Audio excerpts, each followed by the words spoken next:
Salam, Pak. Waalaikumsalam, Pak.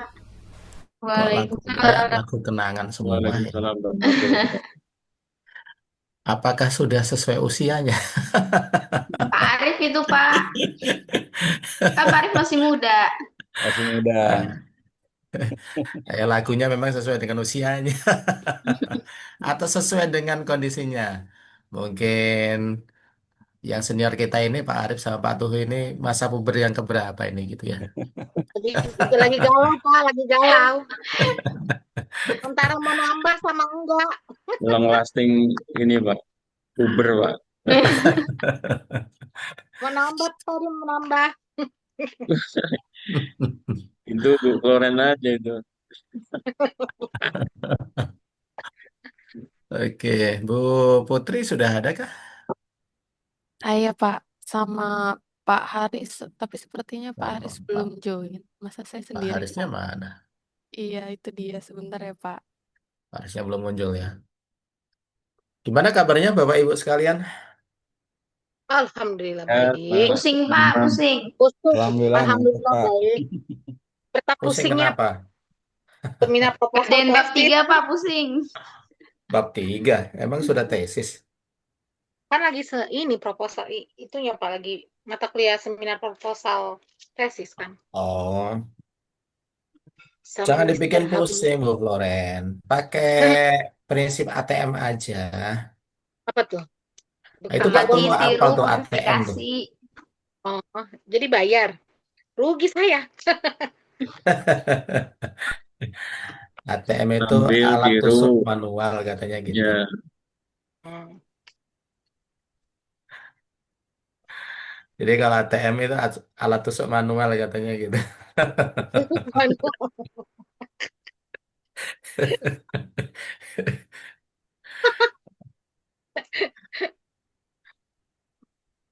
Persepsinya itu jangan selalu dibuat pusing. Jadi santai aja, jalanin aja gitu. Iya Pak, lagi dijalanin ini. Oh, oh, jalanin. Jalanin. eh Apa ya? Ya kayak tadi lah, kayak Pak Arif tadi loh. Jadi kalau mengerjakan sesuatu itu memang harus harus langganan dengan Spotify yang lagu-lagu sesuai dengan apa namanya usia. kesukaannya lah, usianya lah. Usia, usia Pak. Itu lagi puber itu lagi puber Pak. Berubah. Puber ke-13 dia. Laki-laki itu emang nggak ada batasan pubernya. Ya, long lasting tadi Pak. Everlasting gitu. Eh, Betul. Para mau nambah mah enggak, takut ibu negaranya marah. kalau ibu-ibu kalau udah 50 tahun panik Pak. Panik lah, laki gue di luar gimana nih gitu kan. Iya. Sama aja kali ya, ibu-ibu memandang bapak-bapak juga sama ya gitu ya. Kalau sudah usianya ini gitu, ibaratnya kan katanya seperti Al-Quran tua gitu kan.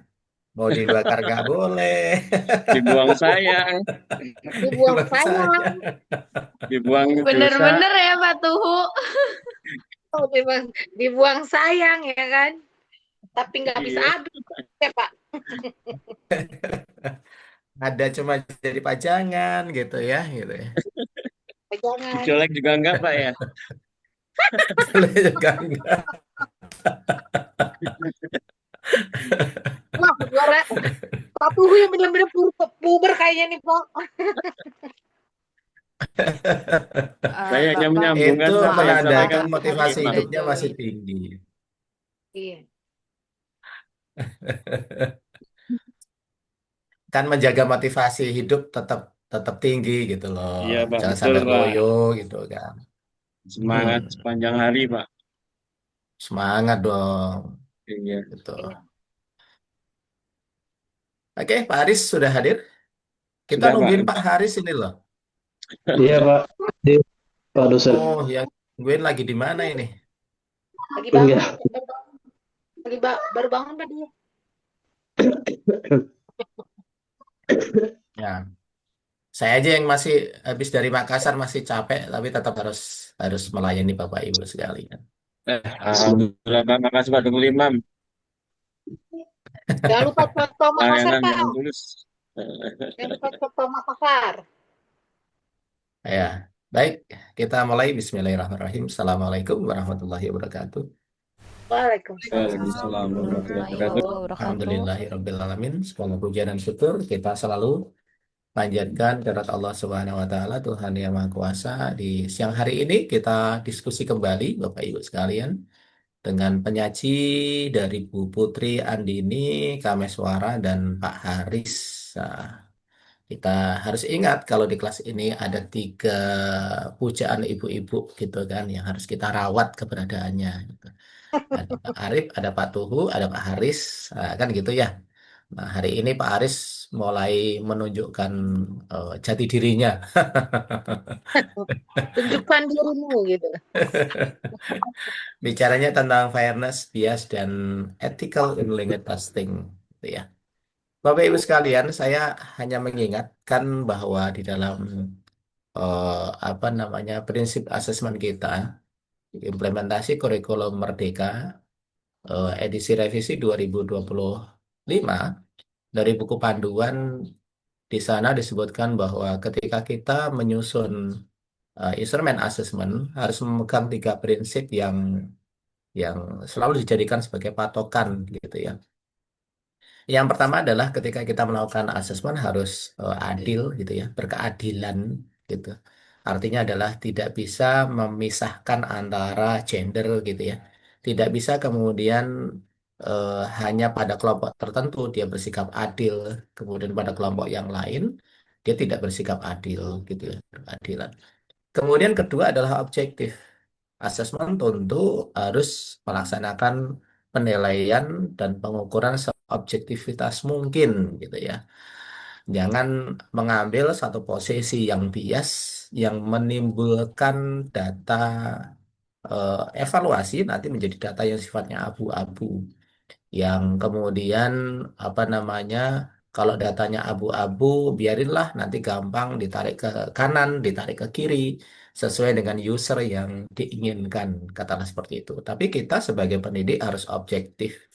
So objektivitas mungkin gitu ya. Meskipun yang sudah kita bahas bahwa eh, variabilitas ya penggunaan instrumen itu sangat memungkinkan tidak hanya menggunakan satu jenis instrumen dalam mengukur kemampuan berbahasa Inggris. Kemudian yang ketiga adalah edukatif, bahwa asesmen harus kemudian menjadi bagian dari feedback ya. Karena namanya pendidikan itu selalu memperbaiki apa yang kurang untuk kemudian ditambal ya, dipenuhi. Kemudian yang sudah baik kemudian ditingkatkan lagi menjadi lebih baik lagi. Tiga prinsip inilah yang kemudian menjadikan kita bahwa di dalam proses pengukuran dan penilaian bahasa Inggris itu harus bersifat fairness, kemudian menjauhkan unsur bias dan ada etikal di dalam pengukuran kemampuan berbahasa Inggris. Nah, lebih dalamnya lagi, silahkan Bu Putri dan Pak Haris, apa yang harus kita lakukan untuk menjaga tiga prinsip ini berjalan dengan baik gitu. Silahkan Bu Putri. Oke, baik. Terima kasih Pak Imam sebagai introduction-nya. Oke, sebentar saya share screen dulu. Suaranya kecil, Beb. Apakah terdengar semuanya teman-teman suara saya? Tapi kecil. Iya, Sudah terdengar. terdengar tapi kecil, Bu. Oh, Kecil kenapa banget. ya? Coba Padahal nggak nggak pakai head. padahal nggak bisik-bisik ya. Kalau sekarang kedengeran?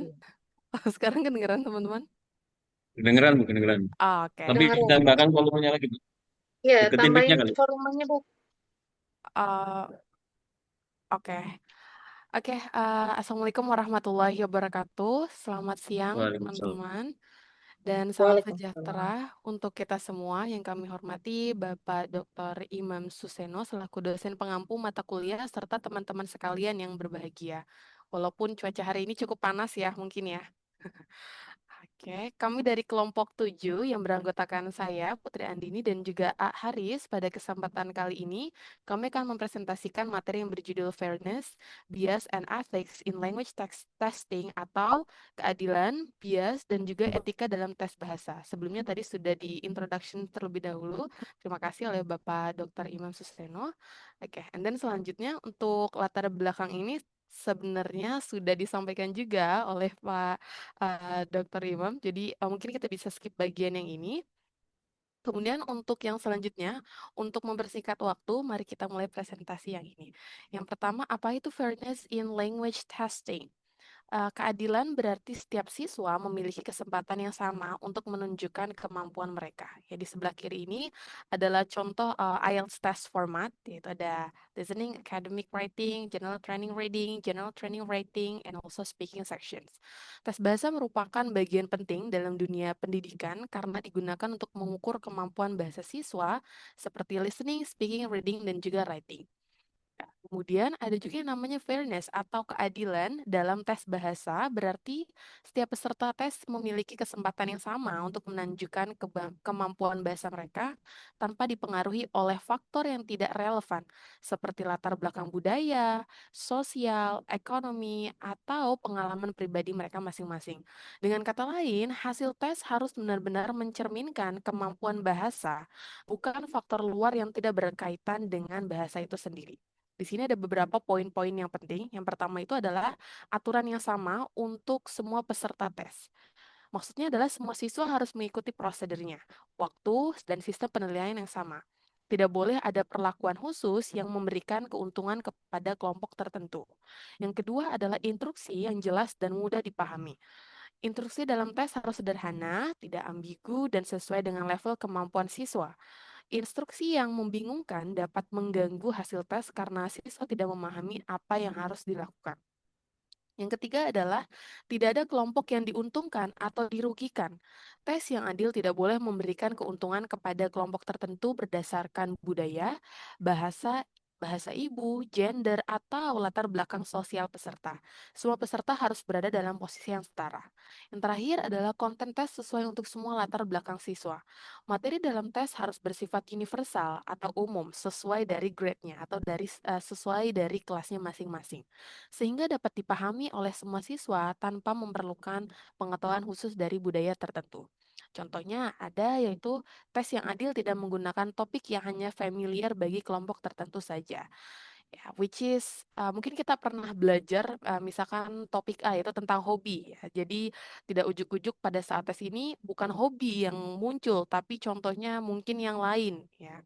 That's it. Malah mungkin munculnya contohnya itu adalah yang grammar padahal kita belum sampai ke materi grammar. Oke, kemudian yang selanjutnya itu ada aspek tambahan fairness. Di sini ada beberapa aspek. Yang pertama ada validitas dan objektivitas, yaitu tes yang adil harus mengukur kemampuan bahasa cara tepat dan tidak dipengaruhi oleh penilaian yang subjektif. Yang kedua, aksesibilitas. Semua siswa harus dapat mengikuti tes dengan kondisi yang sama, termasuk siswa dengan kebutuhan khusus jika ada. Yang terakhir itu adalah transparansi penilaian. Kriteria penilaian harus jelas agar siswa memahami bagaimana hasil mereka ditentukan. Kemudian selanjutnya, apa itu bias dalam language texting? Bias adalah kondisi ketika sebuah tes secara tidak sengaja menguntungkan atau merugikan kelompok tertentu. Soal atau teks dalam tes sering menggunakan konteks budaya tertentu, contohnya kebiasaan, makanan, tradisi, atau situasi sehari-hari yang tidak dikenal oleh semua siswa. Akibatnya, pemahaman siswa terhadap soal menjadi tidak berdasarkan kemampuan bahasa, tetapi berdasarkan pengetahuan budaya. Oke, contohnya misalkan Thanksgiving ya kalau di Amerika Serikat. Kemudian mereka akan membahas tentang contohnya itu ada lagi snowboarding, berarti musim dingin. Kemudian cerita tentang kebiasaan sekolah di negara tertentu. Siswa yang tidak familiar dengan budaya tersebut bisa kesulitan memahami isi teks. Mungkin kalau kita tinggal di Indonesia, karena kita tinggal di Indonesia, mungkin bisa mengambil beberapa topik yang sederhana ya. Misalkan ada acara kematian, yaitu misalkan ngaben ya. Instead of Thanksgiving ataupun snowboarding ya, mungkin kita bisa mengambil dari budaya kita yaitu sebagai orang Indonesia. Oke. Uh, Kemudian yang pertama, jenis-jenis dalam bias dalam tes bahasa, yang pertama adalah bias budaya. Oke, tadi sebetulnya sudah disinggung sedikit sekali mengenai ini. Bias ini terjadi ketika bahasa yang digunakan dalam tes tidak sesuai dengan level kemampuan siswa atau tidak konsisten tingkat kesulitannya. Soal mungkin menggunakan kosakata yang terlalu sulit, ataupun struktur kalimat yang terlalu kompleks, atau instruksi yang tidak jelas. Hal ini membuat siswa kesulitan memahami soal, bukan karena tidak mampu, tetapi karena bahasa tes terlalu berat. Ya, contohnya yaitu seperti teks tentang Thanksgiving ya, tetapi digunakan untuk kurikulum merdeka. Contohnya biasanya untuk teks yang menggunakan tema Thanksgiving ini biasanya digunakan untuk kurikulum Cambridge ataupun tentang snowboarding, misalkan mengenai sport ya. Padahal di Indonesia ini kita masih belum jarang sekali melihat sport yang ada snowboardingnya yang di musim dingin. Atau mungkin cerita tentang kebiasaan sekolah di negara tertentu. Soal mungkin menggunakan kosakata yang sulit ya, seperti yang tadi. Ini membuat hasil tes tidak benar-benar mencerminkan kemampuan bahasa siswa. Oke, kemudian yang selanjutnya yaitu adalah bias gender atau gender or social bias. Contohnya, teks yang hanya menggambarkan laki-laki sebagai lebih pintar dalam sains. Ya, tetapi kenapa perempuan juga tidak sama sama unggulnya oleh laki-laki di teks tersebut contohnya. Kemudian ada lagi yaitu pekerjaan yang hanya dikaitkan dengan perempuan, misalnya hanya nurse untuk wanita saja. Padahal juga ada yang namanya suster untuk laki-laki contohnya. Oke, kemudian isi teks atau contoh dalam tes bisa saja menggambarkan peran gender tertentu atau status sosial tertentu secara tidak seimbang. Hal ini dapat mempengaruhi cara siswa memahami atau merespon soal. Oke, ini dapat membuat sebagian siswa merasa kurang terwakili dalam tesnya. Nah, kemudian yang selanjutnya adalah etika dalam tes bahasa atau ethics in language texting. Yang pertama itu adalah keadilan, fairness, kemudian ada keadilan akses juga, kemudian akurasi dan validitas, yang terakhir adalah transparansi. Oke, untuk yang part ini akan dijelaskan oleh Pak Haris.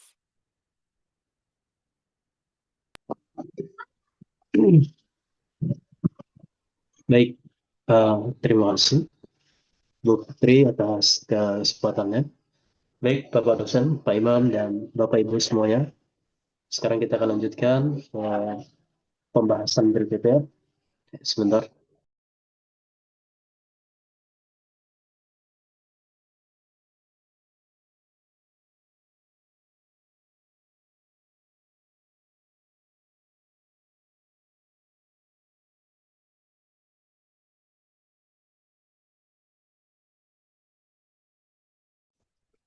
Baik. Oke, di poin ini, pertama saya menjelaskan berkaitan tentang etika dalam tes bahasa Inggris. Etika dalam tes bahasa, or ethics in language testing. Sini ada beberapa poin, Bapak Ibu. Yang pertama adalah berkaitan dengan prinsip utama etika tes bahasa. Yang pertama adalah, di sini ada 2 poin. Yang pertama keadilan atau fairness. Kemudian yang kedua keadilan access, equity. Dan yang ketiga akurasi dan validitas. Dan yang keempat adalah transparansi. Baik, yang pertama adalah keadilan, fairness. Apa artinya? Artinya di sini tes tidak boleh menguntungkan atau merugikan kandidat berdasarkan latar belakang. Ya, gender kah, ras kah, agama, atau status sosial ekonomi. Maka ini tidak boleh menguntungkan dan merugikan, jadi harus fair.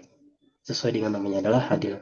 Kemudian yang berikutnya adalah yang kedua, keadilan akses atau equity. Semua ya peserta didik, ya kandidat termasuk mereka yang memiliki keterbatasan fisik atau yang kita sebut dengan disabilitas harus mendapatkan fasilitas ujian yang setara atau yang sama.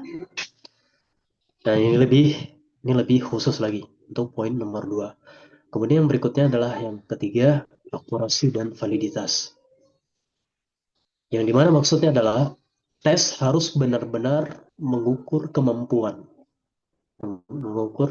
bahasa yang ingin diuji.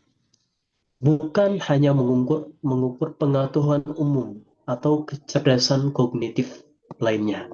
Tetapi poinnya dari sini adalah mengukur kemampuan bahasa yang ingin diuji. Itu adalah poin dari akurasi dan validitas. Kemudian poin yang keempat dari prinsip otomatik tes bahasa adalah transparansi. Maksudnya adalah kandidat atau peserta berhak mengetahui format tes, kriteria penilaian, dan bagaimana hasil tes akan digunakan sejak awal. Jadi transparansi gitu ya, dari awal sampai akhir. Baik, kemudian yang berikutnya, etik dalam tes bahasa. Di slide berikutnya, Miss Putri. Ya, yaitu tentang tanggung jawab etis pembuat dan pengembang tes. Nah, tanggung jawab. Jadi pembuat dan pengembang tes juga harus memiliki tanggung jawab etis.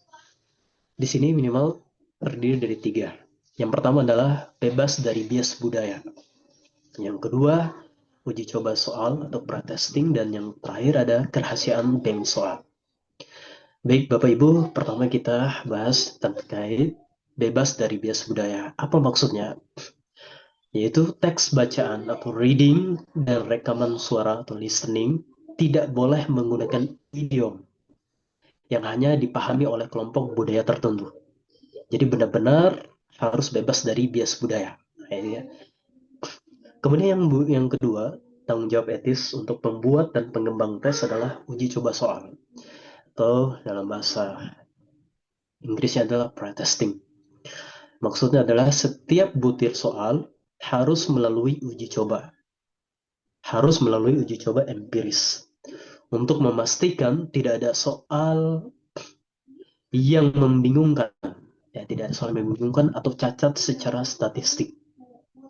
Jadi tujuannya supaya soal tersebut ya lolos ya. Itu pretesting atau uji coba soal. Kemudian berikutnya yang terakhir untuk tanggung jawab etis pembuat dan pengembang tes adalah kerahasiaan bank soal. Kerahasiaan bank soal. Ya sesuai dengan namanya, yaitu ya menjaga kebocoran soal demi menjaga integritas. Ya jangan sampai soal bocor. Ya. Untuk tadi menjaga integritas dan kesetaraan bagi seluruh peserta ujian. Baik, kemudian poin ketiga, Miss Fitri, yaitu tanggung jawab etis penguji. Ya. Tanggung jawab etis penguji, yaitu di sini dalam bahasa asingnya adalah test administration and writers. Di sini pun terdiri dari 3 bagian, Bapak Ibu. Yang pertama adalah mitigasi hollow and hard effect. And hard effect to kill. Apa maksudnya? Di sini maksudnya adalah penguji tidak boleh memberikan nilai tinggi ya hanya karena penampilan fisik peserta menarik ya.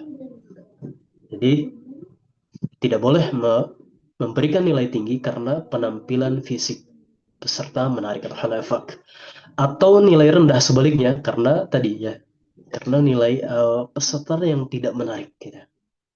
Maka ini dimaksud dengan mitigasi hollow dan hard effication.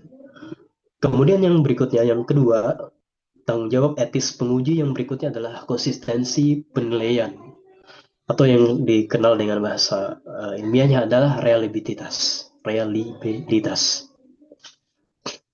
Maksudnya adalah penguji harus meneliti rubrik penilaian objektif secara konsisten dari peserta pertama hingga peserta terakhir tanpa terpengaruh rasa lelah.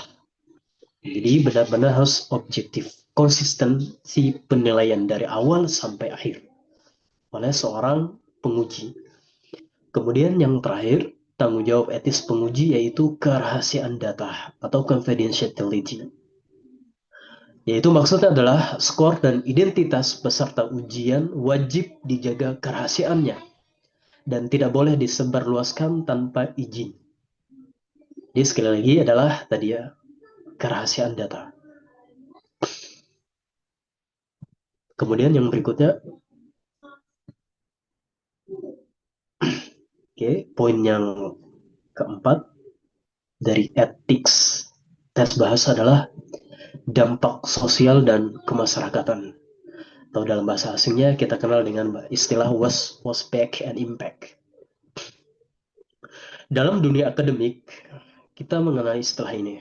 Ya, dampak tes terhadap proses belajar mengajar dan social impact dan dampak sosialnya. Yang pertama adalah dampak balik positif.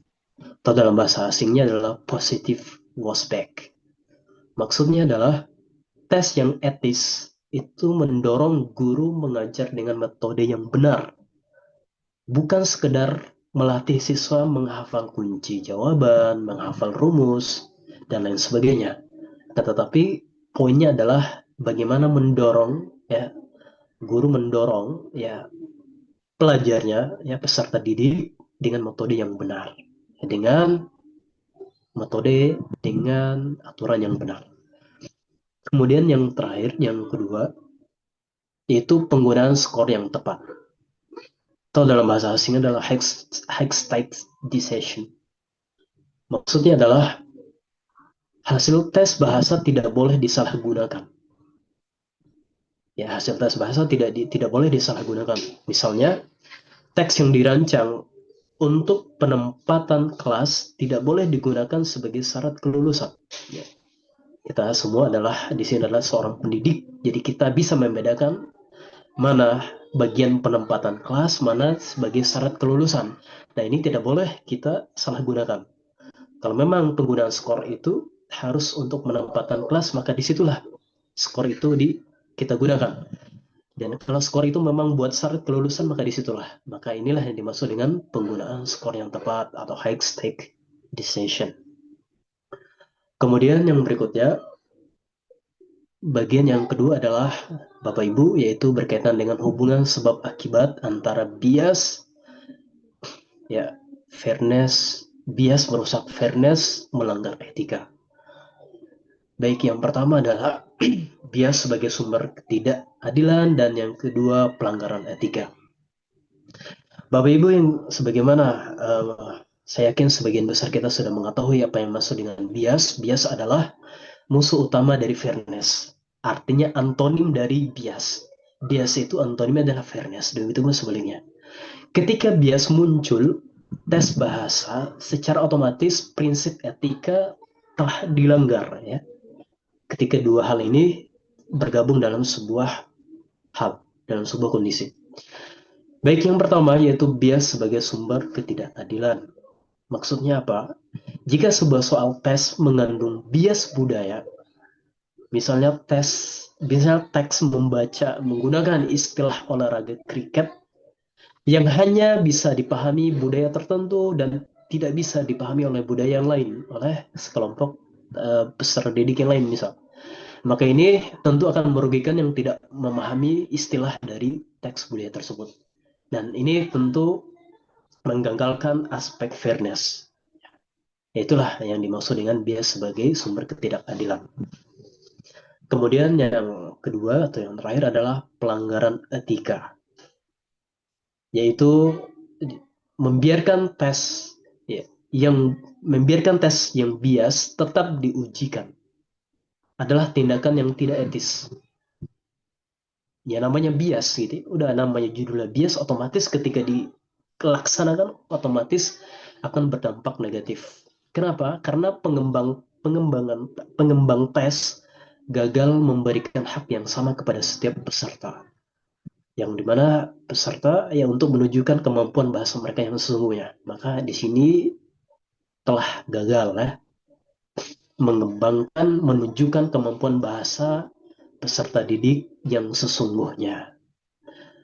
Baik, Bapak Ibu, kemudian yang berikutnya itu berkaitan dengan hubungan dinamis dalam praktek pengujian bahasa. Untuk melihat bagaimana ketiga hal tersebut saling mengikat, kita bisa melihatnya dalam bagian alur logis berikut. Di sini kita lihat ada etika, kemudian ada bias, dan nanti yang terakhir adalah fairness. Ini tiga hal yang saling berkaitan. Baik, etika di sini maksudnya adalah aturan moral dan standar profesi yang wajib dipatuhi. Ya, jadi garis bawahi adalah wajib dipatuhi, bukan sekedar anjuran. Ini etika. Kemudian memitigasi, kemudian ke bawahnya ada bias. Ya, bias ini prasangka kognitif yang dimana dia cacat sistematis pada soal dan penguji. Yang garis bawahnya adalah cacat, ya, baik pada soal maupun pada penguji. Jika berhasil ditekan akan menghasilkan apa nanti? Tentu adalah ketidakadilan tadi, ya, ketimpangan. Kemudian yang terakhir di sini adalah fairness. Tentu fairness sesuai dengan terjemahannya dalam bahasa kita adalah yaitu kejujuran, ya, keadilan nyata, ya. Di sini diterjemahkan dengan nyata yaitu skor mencerminkan kemampuan bahasa asli. Artinya real dari kemampuan peserta didik. Di sini ya teman-teman saya menjelaskan sedikit berkaitan dengan bagian ini. Baik, etika menuntut identifikatif bias ini maksud adalah etika profesi dosen atau dan penguji bahasa mewajibkan kita untuk melakukan analisis butir soal secara statistik. Tujuannya apa? Untuk mendeteksi apakah ada soal yang cenderung bias ke gender, apakah ada soal yang cenderung ke suku, ke ras, atau ke strata sosial. Nah ini ya tujuan dari etika menuntut identifikasi bias tadi. Kemudian yang berikutnya atau yang terakhir yaitu fairness membutuhkan penguji yang etis. Jadi fairness tanpa penguji yang etis maka gagal, maka tidak ada artinya sama sekali. Maka oleh sebab itu di sini kita sampaikan fairness membutuhkan penguji yang etis. Seorang penguji yang etis akan sadar terhadap first bias miliknya, misalnya ya tadi ketidaksukaan subjektif pada akses tertentu. Ya, kemudian dengan menekan bias tersebut, ia berhasil menegakkan. Dengan menekan bias tersebut, seorang penguji berarti dia berhasil menegakkan fairness dalam memberikan skor. Baik Bapak Ibu, itulah penjelasan materi yang bisa kita sampaikan. Kemudian yang terakhir adalah bagian kesimpulan. Baik, kesimpulan sebagaimana yang tertera di slide. Di sini kita memberikan kesimpulan, membuat kesimpulan bahwa fairness dalam tes bahasa memastikan bahwa siswa dinilai berdasarkan kemampuan bahasa tanpa dipengaruhi oleh bias, baik itu bias budaya, bias bahasa, atau latar sosial, sehingga hasil tes menjadi lebih adil dan valid. Inilah yang diinginkan. Hal ini didukung oleh sinergi segitiga moral, di mana skor berfungsi sebagai bentuk akuntabilitas sosial dalam pelaksanaan asesmen yang etis dan bertanggung jawab. Baik, Bapak dosen, Pak Imam, dan Bapak Ibu, teman-teman sekalian, demikian mungkin materi dari kami. Saya kembalikan kepada moderator. Terima kasih. Oke, terima kasih Pak Haris. Oke, I think that's all for us, yes, everyone. Untuk yang ingin bertanya, mungkin bisa raise your hands. Suaranya kecil, Miss. Oh ya, kalau sekarang kedengeran gak, Miss? Bagi yang ingin bertanya, silahkan. Kecil banget, kecil Oh banget. ya ampun. Suaranya lembut kapas. Oke. Ngorok. Kalau Ya, sekarang udah gimana, kedengeran nggak teman-teman? Nah, ini jelas. Nah gitu Bu, udah. Oh, oke. gitu. Nah, Ya Pak Arif udah. baru bangun. Tadi Oh. selonjoran dia. Oke, yang mau bertanya mungkin bisa raise your hands ya. Bisa diklik raise your hands-nya ya, teman-teman. Oke, ada Miss Twini. Oke, Miss Twini, bisa disebutkan pertanyaannya apa, Miss?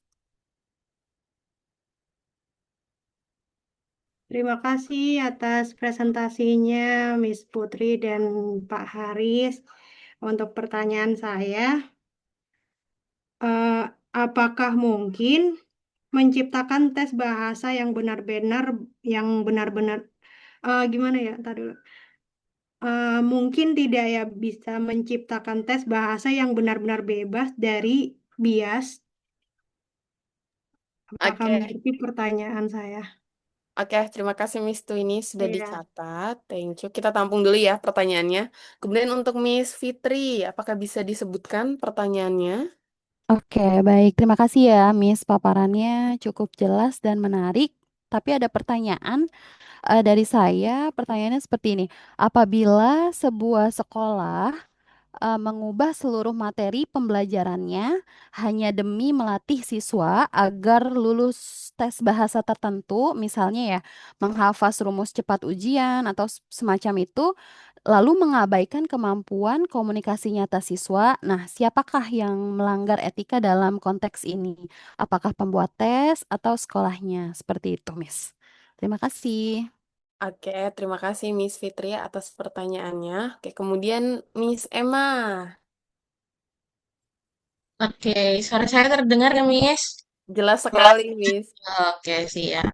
Terima kasih sebelumnya atas pemaparan materi yang luar biasa banget.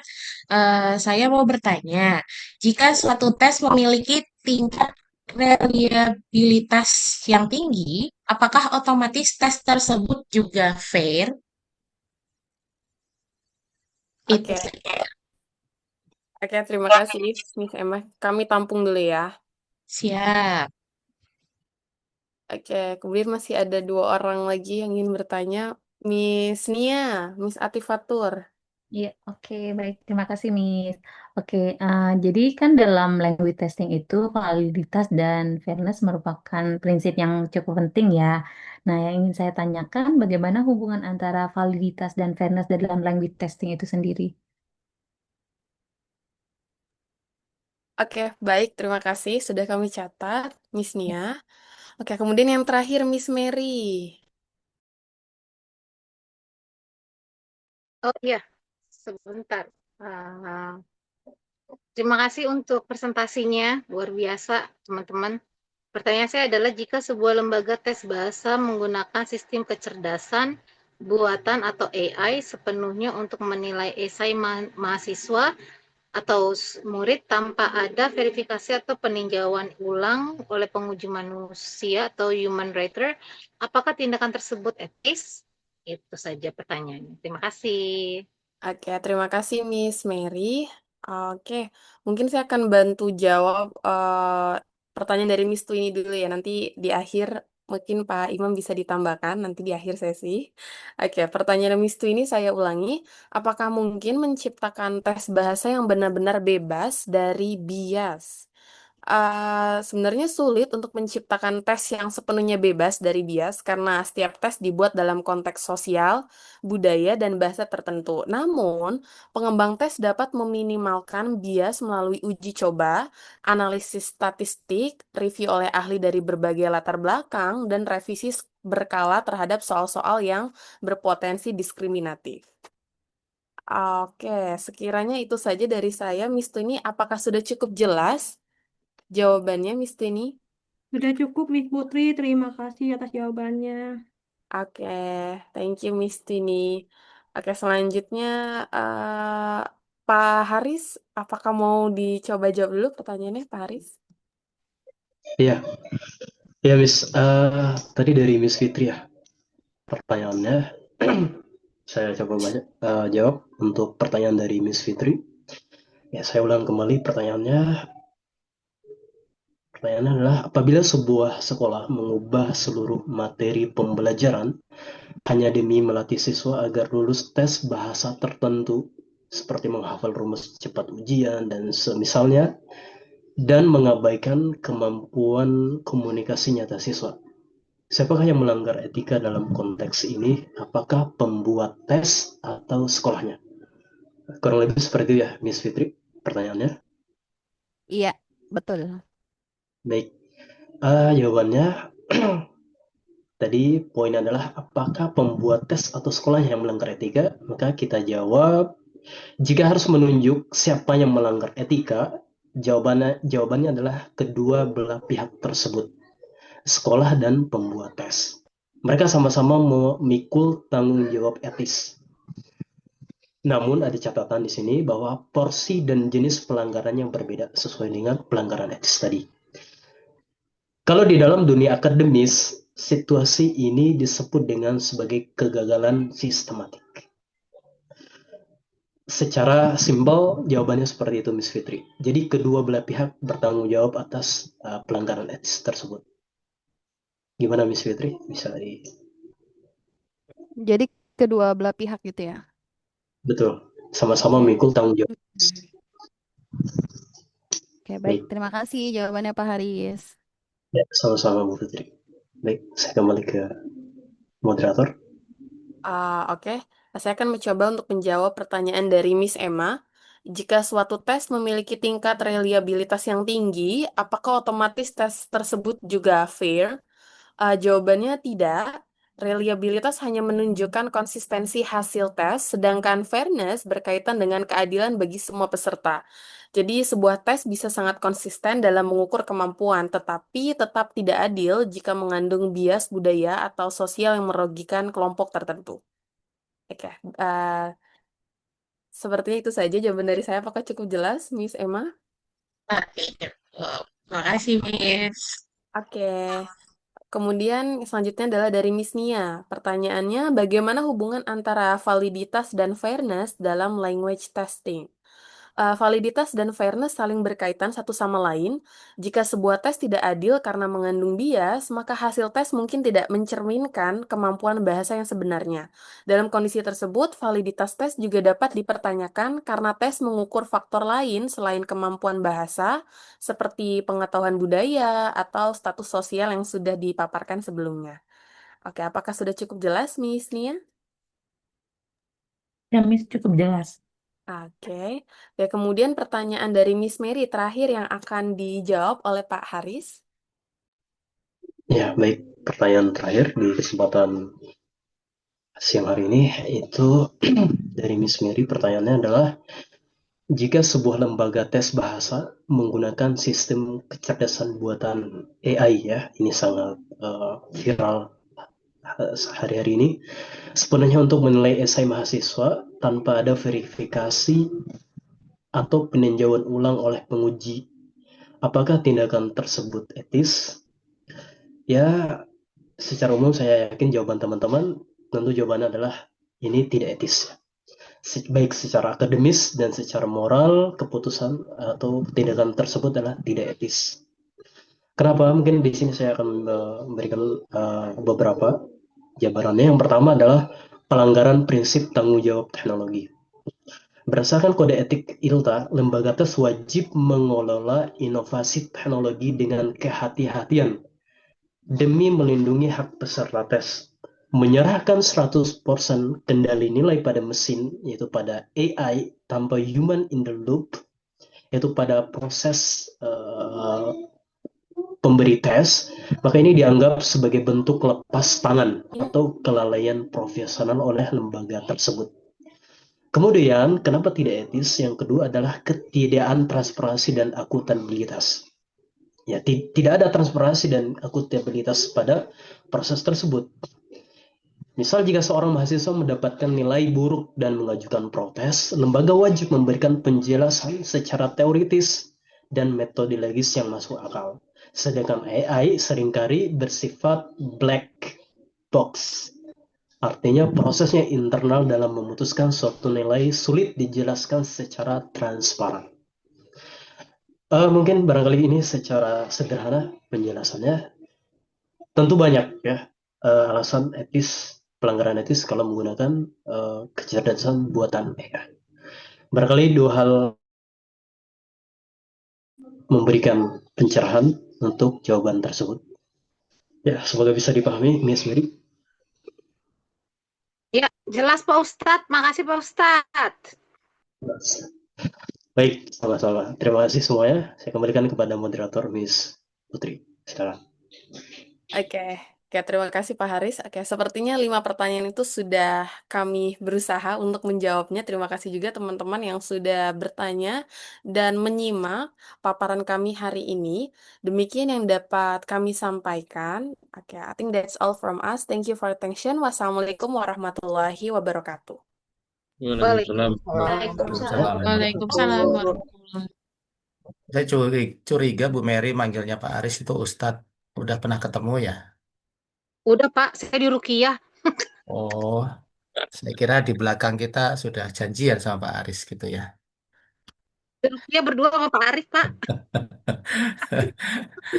Baik Bapak Ibu sekalian, 5 pertanyaannya bagus ya. Dan Boleh saya lebih mendalami ya pertanyaan dari Bu Fitri Maulidah tadi itu.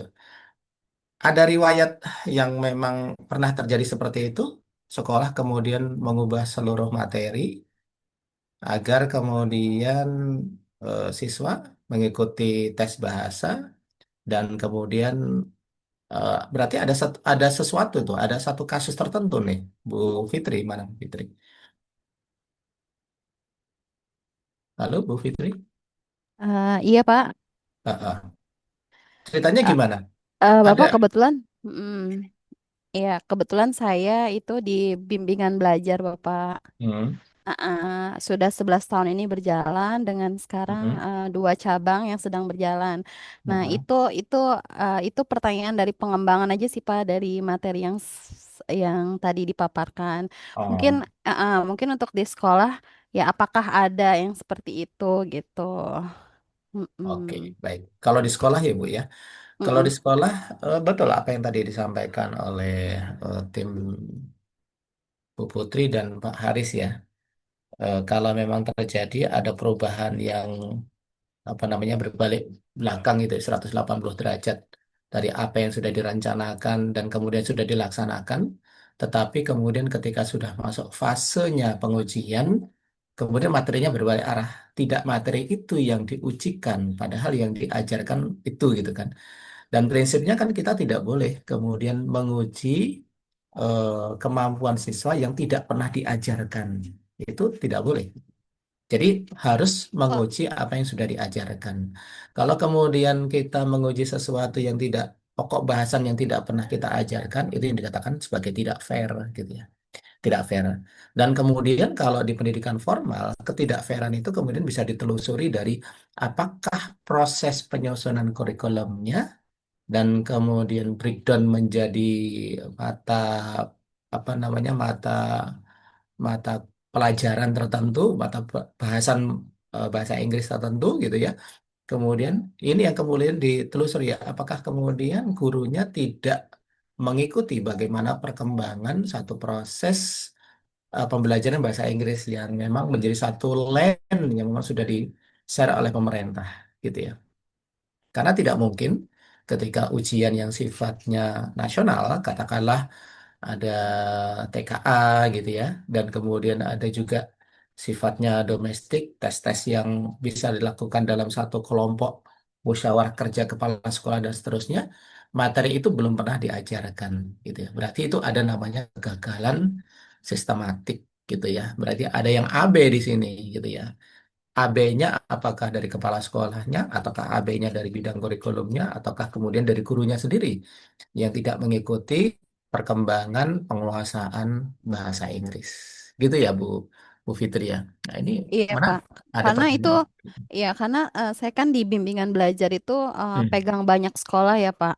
Hmm. Pegang banyak sekolah. Nah, kadang memang ada beberapa siswa yang ketika kita masuk materi, kebetulan kalau bimbingan belajar itu kan materinya sejalan dengan kurikulum yang berjalan di sekolah. Nah, tapi ada Hmm. beberapa siswa nih yang selalu bilang, tapi ini di sekolah tidak diajarkan, Miss. Bilang, saya belum belajar ini gitu. Hmm. Nah, kebetulan paparan ini menarik. Jadi yang saya tanyakan, ya itu seperti itu. Iya, Ternyata banyak di materi TKA atau materi SAS gitu ya itu yang gurunya tidak sampai di materi itu pengajarannya seperti itu. iya. Nggak nyampe atau belum sampai kali ya Bu Fitri ya. Ah, Mungkin karena sekarang itu kan kayaknya cepet banget ya pergantian antara STS ke SAS kayak gitu ya Pak. Hanya Hmm. hanya waktu 2 bulan mereka udah ulangan lagi. Jadi materi di bab itu tuh nggak sampai tuntas gitu. Iya, betul. Memang terasa sih Bu, di kurikulum hari ini rasanya berkejaran gitu ya. Artinya walaupun prinsip dalam implementasi kurikulum Merdeka diharapkan pembelajaran secara in-depth gitu ya, secara mendalam. Pembelajaran bahasa Inggris juga harusnya mendalam gitu ya. Satu topik pembahasan itu harus terselesaikan dengan baik sampai kemudian muncul satu asesmen yang sifatnya formatif gitu ya. Untuk kemudian men-track dan scanning secara cepat apakah kemudian siswa yang sudah mengikuti mata pelajaran tersebut pada bab tersebut itu tuntas semuanya gitu ya. Kalau kemudian ada yang tidak tuntas tentu ini adalah bagian dari feedback untuk memperbaiki gitu ya. Jadi ada proses feedback yang sifatnya formatif. Sedangkan yang memiliki kecepatan resif yang baik tentu juga didorong menjadi lebih lebih cepat lagi kata seperti itu, tanpa kemudian yang memiliki pemahaman yang cepat itu kemudian dipaksa untuk berhenti karena dia harus mengikuti dengan arus gerbong dari sekelompok siswa yang tidak memahami katakanlah seperti ini, tidak boleh gitu ya. Jadi tetap harus difasilitasi bagaimana kecepatan mereka dalam menerima mata pelajaran tertentu. Nah, memang kalau kita lihat saat ini kan memang efek digitalisasinya luar, luar biasa ya tadi ya, Bu Fitri. Kita lompat ke hal yang lain katakanlah seperti itu. Ragam evaluasi ketika kita menggunakan digital itu kan sangat terpengaruhi dengan industrialisasi yang saat ini katakanlah kalau kita bisa bandingkan antara siswa SMA dengan siswa SMK itu berbeda dalam pembahasan bahasa Inggrisnya gitu ya. Nah, kalau kemudian SMA cenderungnya kan lebih stabil karena memang mereka dituntut untuk menguasai kompetensi bahasa Inggris yang sifatnya formal dan memang sudah terstruktur katakanlah seperti itu. Tetapi berbalik arah dengan siswa SMK yang sebetulnya mereka harus memiliki kemampuan soft skill yang lebih tinggi dibandingkan dengan kemampuan hard skill gitu ya. Terutama adalah di komunikasinya. Nah, komunikasi inilah yang sering menjadi kendala ketika mereka nantinya akan apa namanya akan bekerja karena kemampuan komunikasi ini sering diukurnya adalah dari sisi kemampuan komunikasi bahasa Inggris. Nah, sering komunikasi bahasa Inggris yang saat ini berkembang kan harus mengikuti topik pembicaraan era industrialisasi hari ini gitu. Nah, itu topiknya memang seringkali berganti, Bu Fitri.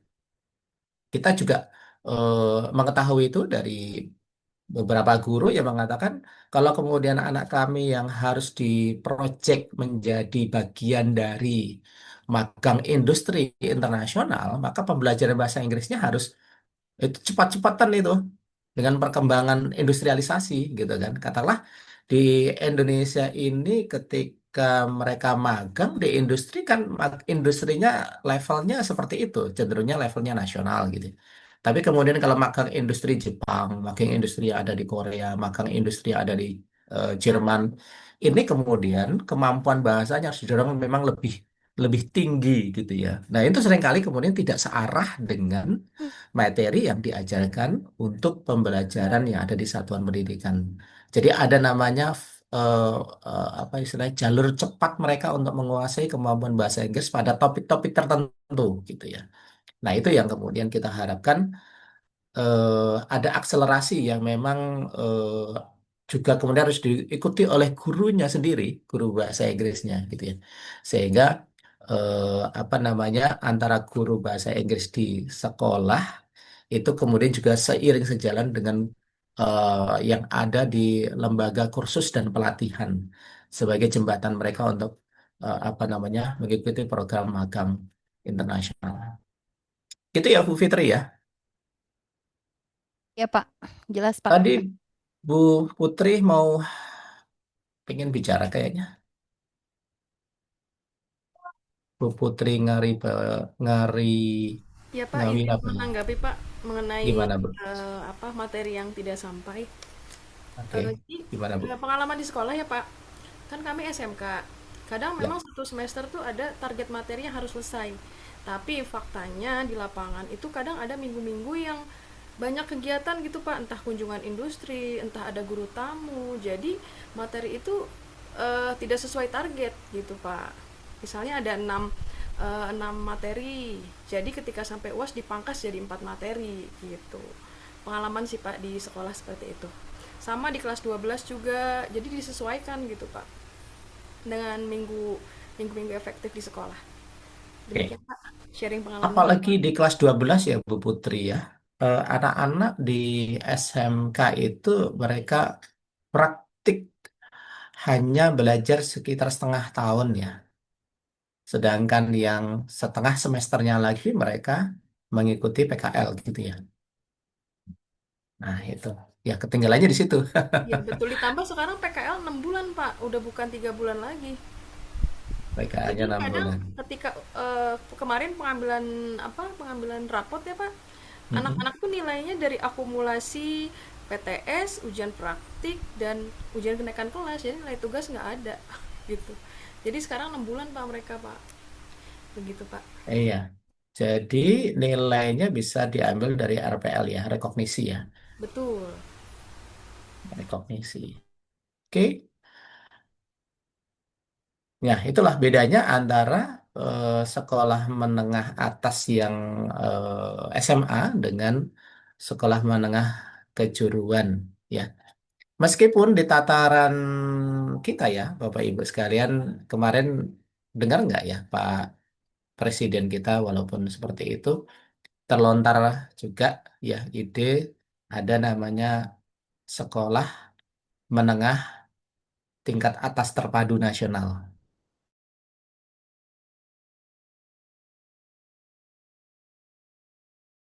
Dari apa namanya kegelisahan yang dilontarkan selama 2 tahun ini, yang merasa bahwa dalam 2 tahun pemerintahan Prabowo sekarang ini pendidikan terasa tidak ada pergerakan sama sekali, gitu ya.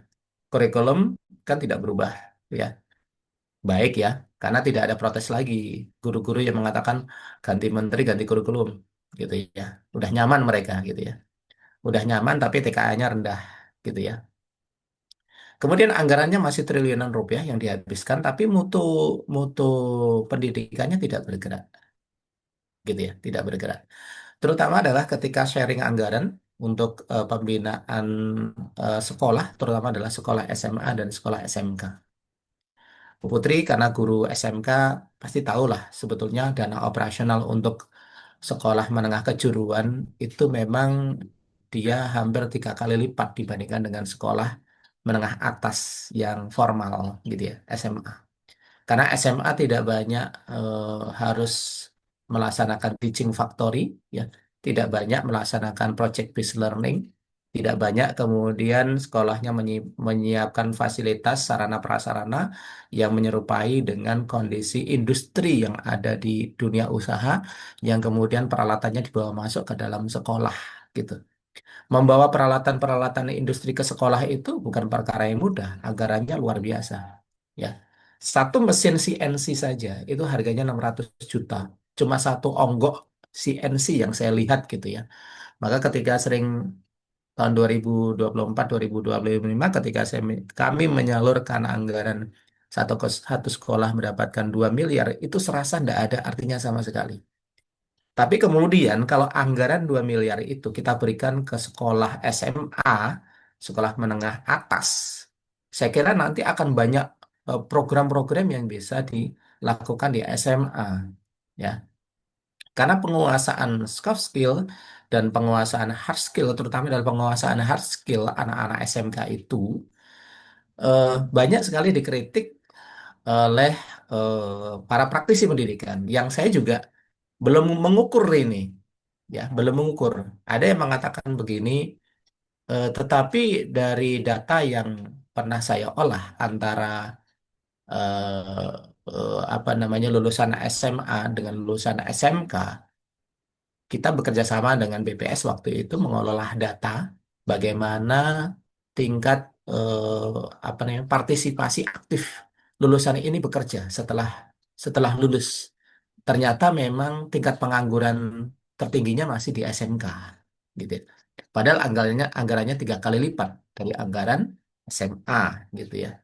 Tetapi kemudian persepsi perusahaan terhadap lulusan ketika sama-sama dua orang ini melamar pada satu pintu yang sama, ternyata persepsi positifnya itu masih lebih tinggi yang lulusan SMA dibandingkan dengan lulusan SMK, gitu ya. Sempat kita kemudian memiliki asumsi apakah karena latar belakang sosial ekonomi ya yang menjadikan seseorang lulusan dari SMA dengan lulusan SMK tidak memiliki body language yang bagus untuk kemudian memberikan tebar pesona yang positif terhadap lapangan pekerjaan, eh, apa namanya industri yang membutuhkan tenaga mereka. Kenapa kemudian yang diterima itu malah lebih banyak lulusan SMA dibandingkan dengan lulusan SMK. Padahal dari kondisi sekolahnya, dari sisi treatment pendekatan pembelajaran, ya, SMK ini kan lebih link and match dibandingkan dengan sekolah SMA. SMA ini kan lebih mendorong kepada karir belajar gitu ya. Lulusannya diharapkan atau banyak yang bermimpi SMA itu hanya sebagai jembatan untuk mereka melanjutkan karir belajarnya ke karir belajar yang akademik, perguruan tinggi, nah, seperti itu. Nah, ini yang menjadi kegelisahan kita. Kenapa anggarannya gede di sana, tetapi tidak memberikan efek yang positif, gitu ya, gitu ya. Ini kita melihatnya ada di atas meja, ya. Lihatnya adalah dari data-data yang kita kumpulkan dari BPS. Kita data diperoleh dari pelaksanaan tracer study yang kita lakukan sendiri waktu itu, ada namanya Sekretariat Direktorat Jenderal Pendidikan Vokasi. Hampir di 34 provinsi kita datangi dan kemudian kita ambil datanya. Dan hasilnya memang seperti itu. Cerminannya SMA seperti itu, cerminannya SMK seperti itu. Nah, kemudian lah hari ini mulai ada yang menggugat itu. Ya. Kenapa kok anggarannya masih besar seperti itu tapi tidak memiliki efek? Gitu ya. Terutama adalah Bu Putri dan Bu Fitri tadi adalah kemampuan komunikasinya sangat jauh berbeda. Terutama kemampuan komunikasi berbahasa Inggrisnya. Lulusan SMA dengan lulusan SMK. Padahal anggarannya gedenya di sana. Gitu ya. Nah, kita nggak tahu tuh apa nih yang menjadi solusinya. Sehingga akhirnya kemudian turunlah mantan dirjen ya yang lama kemudian mengusung satu visi baru. Kayaknya kalau anggarannya seperti itu sayang ya. Padahal banyak orang yang menganggap kemampuan hard skill dan kemampuan soft skill yang dimiliki oleh anak lulusan SMK itu bisa hanya dipelajari 3 bulan untuk anak SMA. Gitu. Jadi katakanlah ngelas katakanlah seperti itu gitu ya, ngelas gitu ya, ataupun kemudian bikin apa gitu, itu secara secara apa namanya, secara praktis gitu ya, secara praktikal itu bisa kemudian dilakukan oleh anak SMA hanya waktunya 3 bulan secara intensif aja, dia akan menguasai kemampuan soft skill dan hard skill yang dikuasai oleh anak SMK selama tiga tahun.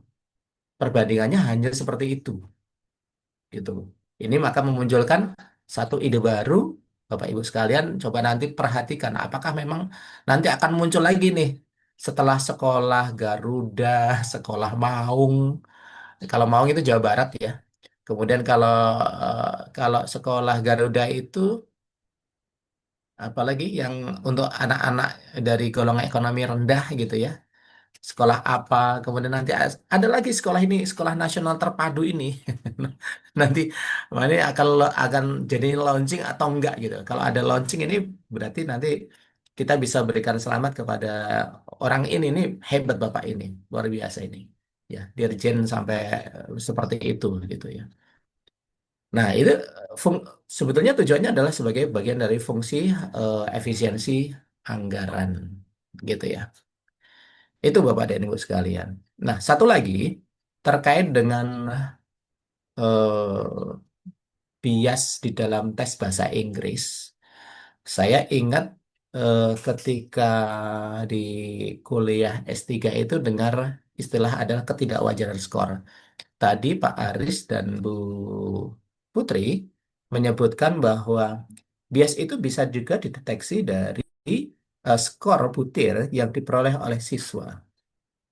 Skor butir yang diperoleh oleh siswa dari yang bias itu kita katakan sebagai ketidakwajaran skor, skor yang tidak wajar. Skor yang tidak wajar itu yang bagaimana? Biasanya ketika kita sedang merancang instrumen, analisis butir itu kan akan membaca butir ini termasuk butir yang sukar, atau butir ini yang sedang, atau butir ini yang mudah, gitu ya. Gitu ya. Nah, selain analisis butir itu kan kemudian tadi yang sudah ditanya juga terhadap tingkat validitas dan reliabilitas gitu ya. Itu Itu kuncinya di situ sebetulnya. Bagaimana kita bisa mengatasi supaya instrumen tes itu masih bisa adil, bebas dari bias, dan kemudian ada etiknya juga gitu. Yang dikatakan sebagai skor yang tidak wajar ini adalah kalau kita sudah mendeteksi ada butir soal yang sulit, ya, ternyata bagi anak yang kemampuan rendah itu benar menjawabnya, ya. Soal sulit itu dijawab benar oleh anak yang tidak pandai dan kemudian juga dijawab salah oleh anak yang pintar. Apa namanya soal yang sulit. Demikian juga sebaliknya. Kalau ada soal yang kira-kira mudah di bahasa Inggris, ya, soalnya mudah, ternyata dijawab salah oleh anak yang pinter, ya, dijawab salah oleh anak pinter, dan juga kemudian dijawab benar oleh anak yang kemampuannya rendah. Ini yang dikatakan sebagai butir soal yang tidak wajar. Nah, ketidakwajaran skor itu disebabkan bisa dua hal, ya. Satu, karena memang seringkali di dalam tes pilihan ganda itu menyelipkan ada namanya distractor test, gitu ya. Ada butir pilihan jawaban di dalam tes itu yang kemudian memiliki fungsi sebagai pengecohnya. Itu yang pertama. Kemudian kedua adalah karena memang si si siswa ini menganggap remeh. Jadi anak yang pandai itu menganggap remeh terhadap tes yang sedang dijalani. Sehingga ketika dia menganggap remeh, maka proses menjawab dari tiap butir, dia cenderungnya cepat menjawabnya tanpa kemudian mempertimbangkan tingkat kecermatan. Ya. Jadi kalau anak yang pintar biasanya kan jawabnya cepat, wah ini yang ini, yang ini, yang ini, yang ini, yang ini. Dia lupa bahwa ternyata di dalam soal-soal itu juga terselip ada butir-butir yang berfungsi sebagai pengecohnya, gitu. Nah ini, jadi ada dua hal tersebut, ya.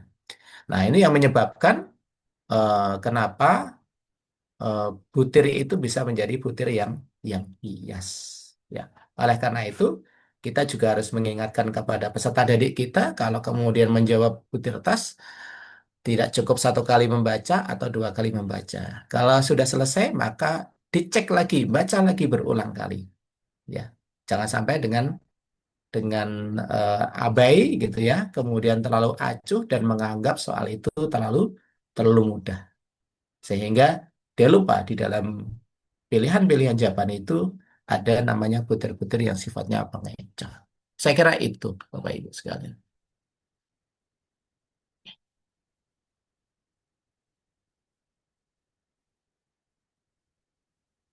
Oke, cukupkah hari ini ataukah masih ada pertanyaan?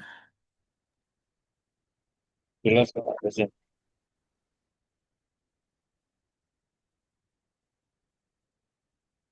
Saya kira cukup ya.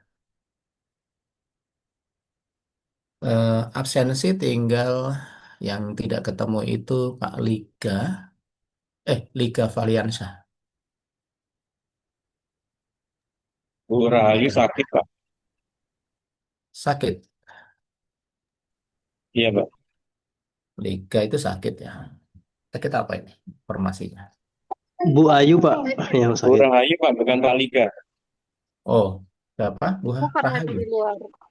Liga karena di luar negeri, Pak. Jadi mungkin agak susah sinyalnya. Oh, kemudian Nurlina. Tidak ada info Pak. Nurlina tidak ada info. Rahayu Erlina sakit. Kemudian Astri Permatasari Lagi USG Pak tadi izin. lagi USG. Iya, Pak. Astri udah hadir, Pak. Maaf, Oh udah, katanya tadi USG Bu. izin telat, Pak. Oh iya iya, maaf, Bu. Iya. USG itu apa ya USG? Betul, lihat baby Hutun. Ultrasnografi. Jadi Pak, Lihat baby, Pak. Tadi barengan apa Arif juga WSG, Pak? WSG di pantai, Pak Arif. Curiga gue nih sama si Astrid nih, backgroundnya sama. Berdua pada healing ya? Kalau SG itu ngajak Pak Tuhu sama Pak Arif gitu loh, gitu. Iya. Apa itu dalamnya Kayaknya apa nggak itu isinya tuh, gitu ya. nggak ada kontraksi, Pak. Bertahun-tahun, Pak. Oke, baik Bapak Ibu sekalian, saya kira cukup pertemuan kita hari ini. Terima kasih, salam sehat selalu. Insya Allah kita ketemu lagi minggu depan. Pertemuan Pak, kita tinggal 2 kali kalau tidak salah ya. Ya, Bapak Imam, mohon maaf tadi itu ini udah dipanggil belum ya? Bu Twini, saya nggak panggil sih, karena saya tahu kalau Bu Twini hadir. iya. Oh iya, makasih Pak. Kirain Oh, hari oh, ini karena kan dipanggil. sudah menyampaikan pertanyaan, berarti ada respon Tanyakan. hari ini. Oh iya, terima kasih Pak. Baik. Oke, Bapak Ibu sekalian, terima kasih. Assalamualaikum warahmatullahi wabarakatuh. Waalaikumsalam Waalaikumsalam warahmatullahi warahmatullahi wabarakatuh. Terima kasih wabarakatuh. Pak Makasih, Dr. Terima Imam. kasih Pak Terima kasih Pak Dokter. Dokter. Curiga gue nih lomba.